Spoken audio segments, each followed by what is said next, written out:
remarquable pierre rose que l'on découvre alors comme la parure des belles demeures.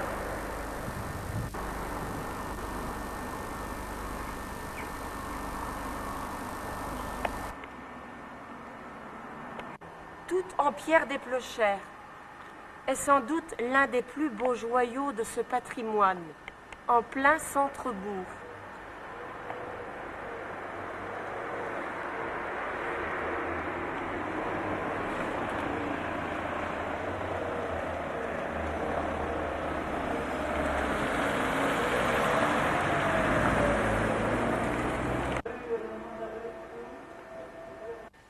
Cette pierre, exploitée sans doute depuis le XVIIe siècle, a connu son heure de gloire à la fin du XIXe et jusqu'au milieu du XXe siècle.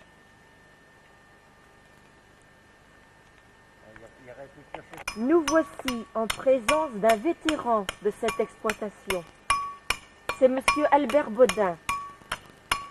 Avec lui, nous sommes retournés dans une des carrières où il a travaillé.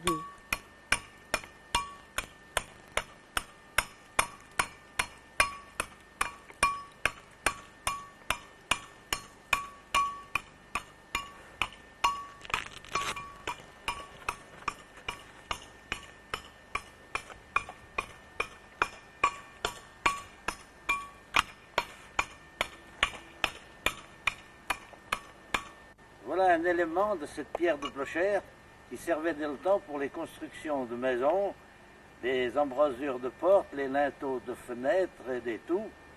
Ça servait uniquement à ça au départ, c'était pour les constructions.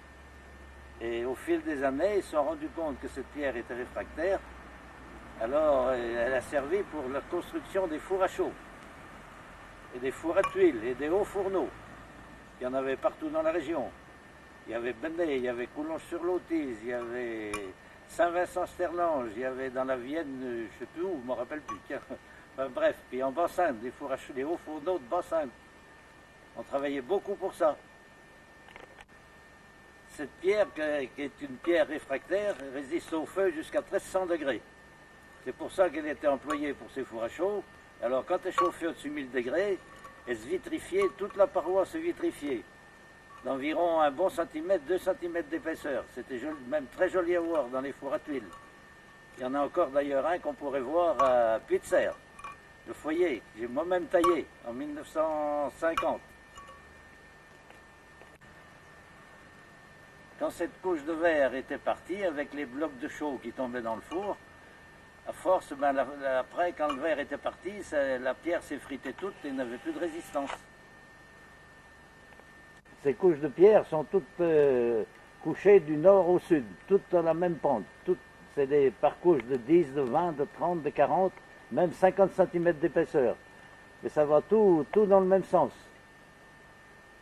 Et puis, le travail de carrier n'était pas tout intéressant dans le temps, hein, parce qu'il fallait quand même se lever de bonne heure. Moi, je m'occupais de la chaudière à vapeur qui servait donc pour enlever l'eau qu'il y avait dans le fond tous les matins.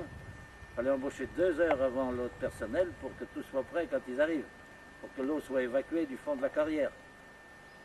Et puis cette machine à vapeur servait aussi après avec un wagonnet pour monter les blocs de pierre en haut, sur le chantier, pour les tailler, pour les redécouper et les tailler. Cette pierre, dans le fond, était composée de plusieurs couches. Il y avait des couches de 10 cm, de 20, de 30, même de 50 cm. Alors on les sortait, on faisait des saignées pour arriver à les sortir avec des coins d'acier et une masse, parce qu'on le sortait ça en gros blocs, pour les monter sur les wagonnets avec des grosses baramines. Et ensuite, c'était en haut, elles étaient découpées de grandeur selon les dimensions du four, selon la forme du four, avec des gabarits. Et on taillait ça pour faire un four à chaud, il en fallait quelques-unes. Hein. On était toujours dans cette position pour tailler la pierre. Il fallait avoir les poignets cassés parce qu'autrement, hein, le soir, ça ne remuait plus. Hein. Toujours cette position pendant 10 heures de temps. C'était assez pénible, mais enfin, on aimait bien ça. D'entendre tous ces petites pioches comme ça, quand on était une dizaine à faire ça, c'était rigolo. Puis il y avait la bouteille de rouge qui était à côté. C'était pas la crise dans le moment. Finalement, monsieur Baudin, avez-vous eu du regret lorsque les carrières ont été fermées? Ah oui, et puis j'ai encore la nostalgie des carrières, parce que je viens vider mes bouteilles vides, mes papiers, mes ordures aux conteneurs qui sont aux carrières, pour ne pas perdre l'habitude d'y venir. J'ai regretté beaucoup, beaucoup quand ces carrières ont fermé, parce que c'était vraiment un plaisir de tailler cette pierre. Je sais pas, il y a pas, ils sont en train de 7 ou 8, mais ils ne sont pas tellement nombreux. Alors, les gens davantage. Enfin, elle était fermée un moment, quoi. Ça n'a pas duré longtemps, là, la première. C'est la limite, ouais, aussi. Mais là-haut, les billets sont bien. Impeccable.